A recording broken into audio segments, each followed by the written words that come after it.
Hey YouTube, this is MindTech. Welcome back to another video. Today I'm going to be telling you the best webcam solution there is for your money. Without using EpocCam, without having to do any software trickery, and without having to resort to overpaying for a poor quality webcam, using a GoPro is hands down the best solution that you can buy right now during this pandemic. So without any further ado, let's do some testing and let me show you the best settings to get your webcam working. So right now I am actually recording off of the GoPro Hero 4, which I bought on eBay for around $80. Now the big caveat to that price, first of all, is that you do need to buy a capture card for this to work, which is another around $20 to $100 depending on what capture card you're using. Currently I am using the CamLink 4K, which does cost $100, and it can be even more pricey considering the pandemic. But you can get a lot of really good quality webcams that are third party for around $30 to $40 and sometimes even less, and I'll make sure to do a review of some of those in the future. I think the first thing to really do here is compare it to some other options. This is around the $120 to $150 range. Now I am looking at the iPhone 6 using EpocCam HD. Now I did use this for a long time and it did give me some good results, but the big problem is that this is not the most reliable solution. The software is really fiddly. In other applications like NDI, it is very high latency. EpocCam tends to be the one that is the lowest latency, but I have had a lot of issues with lag, especially if you don't have access to a wired connection, and also it can be very resource intensive at times. Using a capture card, all you really need is an application that accepts a capture card just like any other webcam, and it works 100% perfectly fine. And this is the bad solution. This is using a built-in webcam on my HP laptop. This is really comparable to what you get if you pay around $50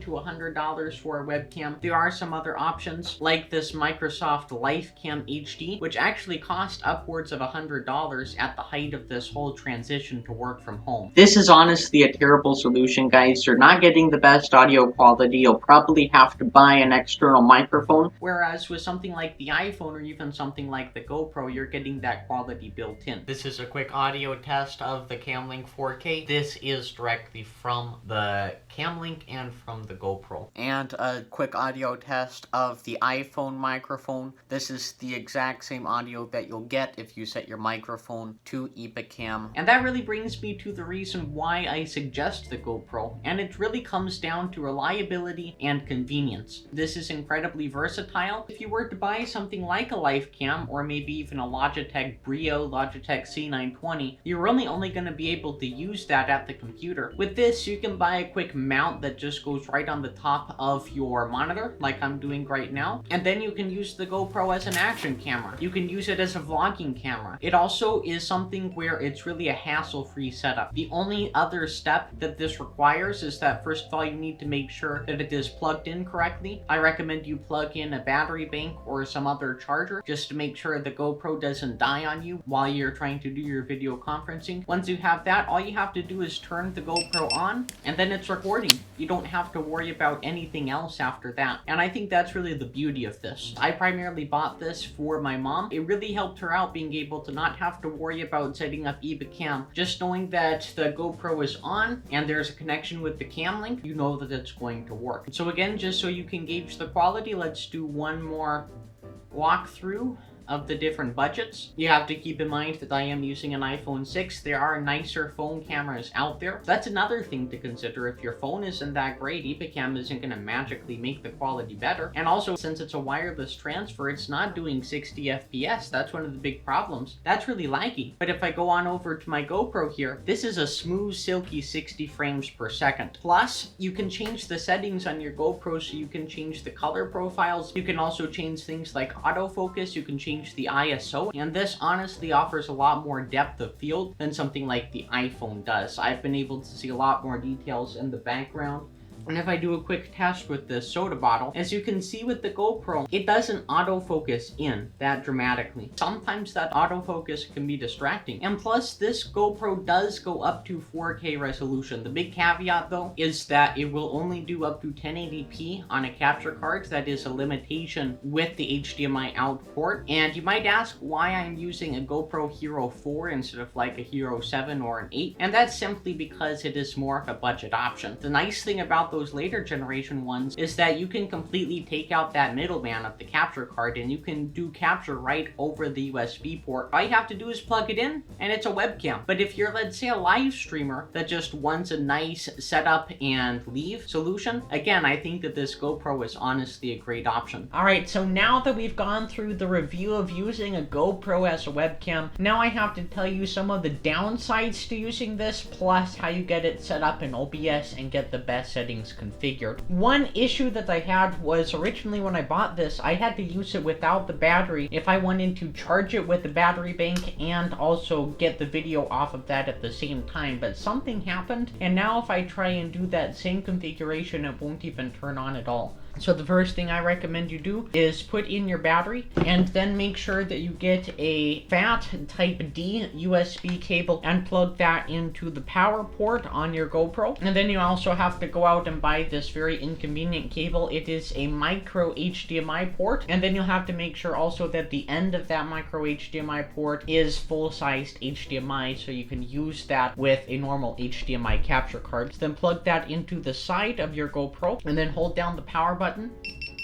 Once you hear the 3 beeps, you know that it is booting up. To make this a bit easier for you, I'm going to go and configure the GoPro inside of OBS. So what you have to do is add in a new video capture device, and the device name is going to be the name of your capture card. If you don't know, this will just be the name once you plug in your capture card that you're not that aware of. So in this case, I am using the CamLink 4K, and as you can see, once I press that, we already have a feed from the GoPro. One thing you might have to do is go down to resolution FPS type and type in a custom resolution, and this is also going to be doing the output FPS, which is basically 60 frames a second. And once you have that all selected, you can press on OK. One thing to remember is that, again, this cannot do 4K, which is a big downside of the GoPro. So now that we have that selected, I'm going to go into the settings menu, and this is one thing that I find kind of annoying with the GoPro, at least with the older models. Their menus are very hard to scroll through because you really only have 2 buttons. This big power button is the one that you can use to scroll through the menus, and then the big red button at the top is the one that you use to select something. So if I want to turn on low light, press that red button and it turns it on, and if I want to keep on scrolling through the menu, I have to press this. So what happens is that you have to scroll through this entire menu, and if you want to change an option but you overshoot it, then you have to go through the whole thing again. Another thing is that I use this certain phone mount, but that happens to accidentally press this side button, which actually goes into the video settings menu. So you'll just put your camera up and then it'll magically go into that video settings when you want to actually be capturing the screen, and since it does this full screen capture and puts that on the screen, that's all you can really see for the video capture. Originally, I never wanted to use a GoPro as a webcam because I thought that you'd only be getting that fisheye lens, but it turns out the lower resolutions allow you to change the field of view. It basically crops in the video and it does a lot of compensation for that fisheye lens. With 4K, it can only do up to 30 frames a second, and the big downside, as you can see, I'm pressing the select button but it's not doing anything. 4K only allows you to have a wide field of view. So I recommend against using 4K, especially for a webcam, and I recommend bumping that down to 1080p. Normally, if I was just recording video with this, I'd probably set it to 2.7K, 60 FPS, and do a medium field of view. This is what it looks like. As you can see, you still get that fisheye effect, especially in the back. So if we go in here and change that to a wide field of view, as you can see, that is just a bit worse than the medium point of view. What I honestly recommend you do, again, is bump that down to 1080p, enable that 60 FPS. I can only do 1080 60 over the CamLink 4K, and then bump that down to a medium field of view. There are other options in here that you can change also, such as Pro Tune, which allows you to really tune the colors if you are recording on the device, but that really brings me to my next point. point. I've messed around with the ISO, the aperture, different settings like that, and I haven't really found something that I like. It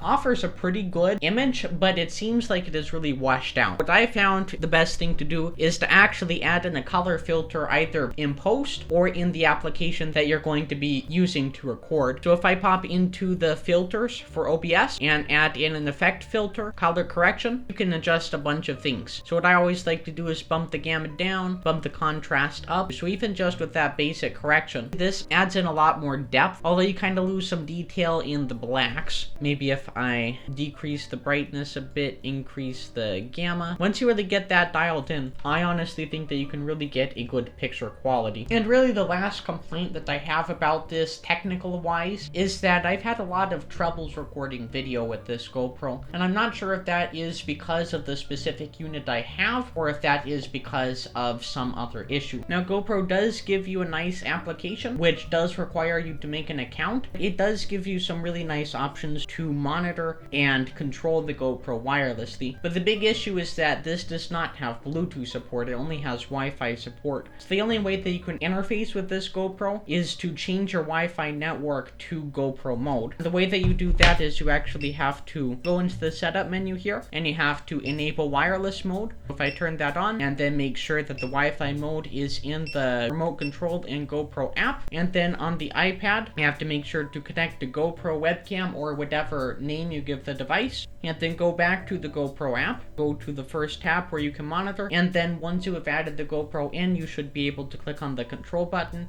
But half the time for me, honestly, this doesn't work, and half the time I forget to join the network. As you can see, it should prompt you to join the network. Looks like it is working for the video, so it does give you a feed there, and it is nice that you can see not necessarily a high quality feed, but you can at least see a feed of what your GoPro is seeing, especially if you're outside or if you're trying to do a shoot like with a table. And then instead of having to mess with the controls here, you can just take your pictures, start your videos, change your modes, and you can even view the different files that you have on your GoPro. Here's some tests that I've done, some video that I accidentally recorded right now. You can view that right from there, and it is a pretty good stream considering that it is over a wireless connection. And then you can even go and use this app to power off the GoPro, and that's honestly about it for me. It is relatively simple to set up. Most capture cards don't require any drivers. They're usually just a plug-and-play setup over USB 3.0. Make sure to avoid ones that use USB 2.0 though, because those will generally offer a worse experience and will offer less bandwidth. Other than that, guys, that's about as simple as it is to set up your GoPro. I think that this is honestly the best option. Not only is it cheap, but you also get incredible quality and incredible versatility just from buying this camera. Thank you all for watching. I hope you enjoyed, and I'll catch you all in the next video. Bye bye.